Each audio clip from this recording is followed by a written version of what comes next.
โลหนึ่ง200,000ตกเป็นเงินไทย300 กว่าบาทเป็นแหละแพงเนาะ300 กว่าบาทถึงอยู่200ปลายโตเนาะต่อโลนะทุกคนสบายดีสวัสดีครับท่านผู้ชมทางฝั่งไทยและฝั่งลาวเนาะคือวันนี้เคยมาลงปาล์มเนาะหากะมาแต่แข็งตีเสือบ่ทันได้เปลี่ยนเนาะหากะมานี่แหละหากะเอาปลาลงน้องเนาะเดี๋ยวเบิ่งกันนี่ปลาอยู่4 ธงเนาะหาธงธงละ200ธงละ2 โลเนาะโลหนึ่งถึงอยู่260กว่านี่แหละเนาะทุกคนเนาะนี่แล้วเขาสิแป้งใหม่เนาะตอนนี้ปลาที่เขาลงก่อนเนาะโลนึงอยู่นี่โลนึงตัวเขาเอามานี่10 โลเนาะ10 โลตัวนี้ประมาณเอาโลนึงตัวนี้แล้วเขานับเหมือนนั้นลงถึงอยู่250ปลายโตเนาะตัวนี้เขาเติมต่อโลตัวนี้เขาบ่ได้เติมเนาะเพราะว่าซื้อโลเดียวนี่คือแย่เขามันฟูขึ้นบนนั้นก็ย้อนว่าเฮาวังประเภทนี้นะเฮาย่อมันขึ้นเนาะนี่ก็เฮาสิได้แป้งใหม่ตัวแบบมันหยาดได้ยังหั่นน่ะนี่ตัวนี้คือมันหยาดได้ยังเฮาสิได้มัดใหม่เนาะ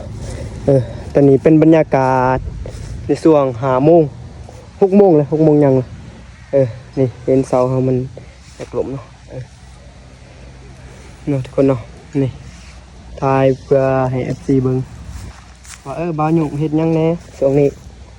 ป้าได้ลงแล้วบ่ได้เห็นถ่ายคลิปมื้อนั้นนะก็เลยได้อัดคลิปมาให้เบิ่งเนาะเพื่อสิมีข้อมูลอีหยัง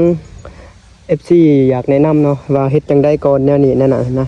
คืออยู่ในหันเฮาใส่ขี้หัวเนาะให้มันนำได้นะมันตัดอุณหภูมินำอีหยังแบบมันปรับนำอีหยังได้นะ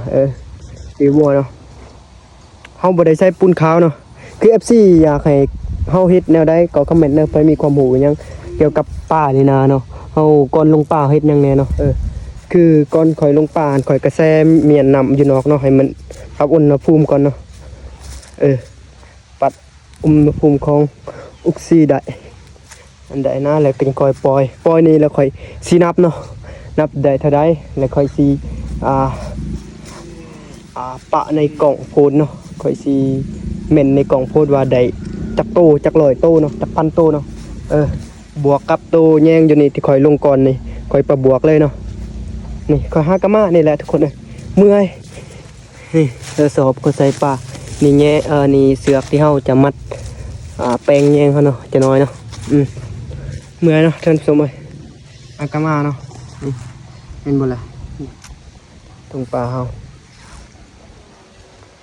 เอามานี่เขาเอามาแต่ปักเซ่เนาะมาอัตตปื้อมาขายต่อให้เฮามาซื้ออยู่อัตตปื้อเนาะถึงอยู่โลหนึ่ง200,000เนาะไผมีความรู้อิหยังแนะนำเด้ออยู่ต่างแข้งอาจจะถือกว่าเนาะอยู่บ้านเฮานี่อาจจะโตใหญ่แน่อาจจะแพงแน่หน่อยนึงเนาะตัวใหญ่อาจจะแพงแน่โลหนึ่ง200,000ตกเป็นเงินไทย300 กว่าบาทเป็นแหละแพงเนาะ300 กว่าบาทถึงอยู่200ปลายโตเนาะต่อโลนะทุกคนนี่มาสิถ่ายขาวๆเนาะแล้วเฮาสิไปเนี่ยเครื่องเฮาเปลี่ยนเครื่องแหละแล้วสิทำการแยงเขาเนาะให้มันปรับให้มันเข่งอย่างแล้วเขาจึงคอยลงปลาแล้วเขานับแต่ละตู้นะมันได้เท่าใดเขาต้องขยันนับเนาะเพราะมันปลามันหลาย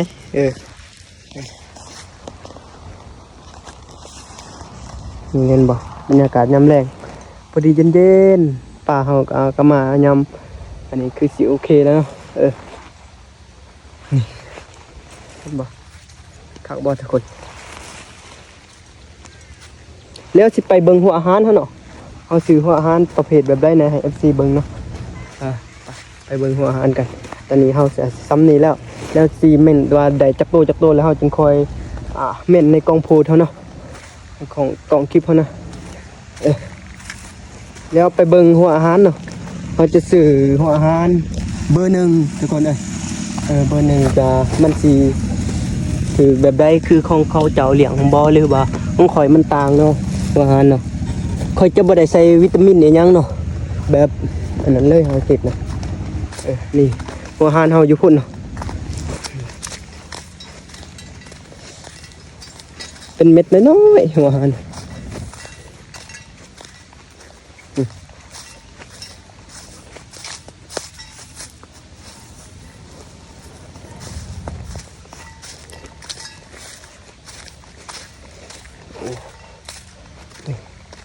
เป็นสอบหนึ่ง600 กว่าบาทนี่คือหัวหันเนาะตอนที่เขาใส่นี่เป็นแบบนี้เห็นบ่นี่คือนัมเบอร์มันนะนัมเบอร์มัน4641เนาะนี่นัมเบอร์4641เนาะนี่ลงต่างทางแคบนี่ก็4641เนาะนี่เห็นบ่นี่มันเป็นเม็ดแบบนี้โอ้ยจะได้เขายังใส่ซุปมือเนาะเพราะว่าเขาขับรถตรงอย่างนี้เอารถจักรอีกได้ไปนี่เป็นเม็ดน้อยๆนะเนี่ยเห็นบ่คนนี่ที่คอยเอาออกแล้วเบิ่งนี่น้อยๆเนาะตาเพงขนาดหัวหันเดี๋ยวจะน้อยเขาสิไปเกลือปลาเขาตัวนี้นี่ก็คือหัวหันเก่าเขาเบอร์3ตัวนี้เบอร์3นี่มันถืออยู่4643เบอร์1นี่4641อาจจะเป็นเบอร์2หัน4642มาจากประมาณนั้นเนาะนี่บนเก็บอาหารนักสอบอาหารของเขาคันมีหมูเขาก็เลี้ยงหมูเนาะอันนี้เขาบ่มีหมูอยู่ของเนาะเขาก็ได้เก็บหัวอาหารอยู่นี่เอาซ้ำนี่แหละนี่ยำแรงนี่วัวโอ้ฟ้าเหลือมเว้ยวาบเลยบัดเดียวฝนมันอยากตกเป็นบ่ป้าตอนนี้เขาจะทำการเมื่อเปลี่ยนเครื่องเนาะแล้วเราจะทายเอาปลาออกจากอันนั้นเขาออกจากทุ่งยางที่เขาให้มาเนาะจากอกซี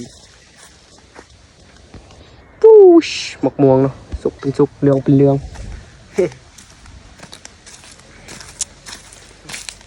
เมื่อไรเนาะกิโล40 ปลายกิโลเนาะมันไกลเนาะเสีย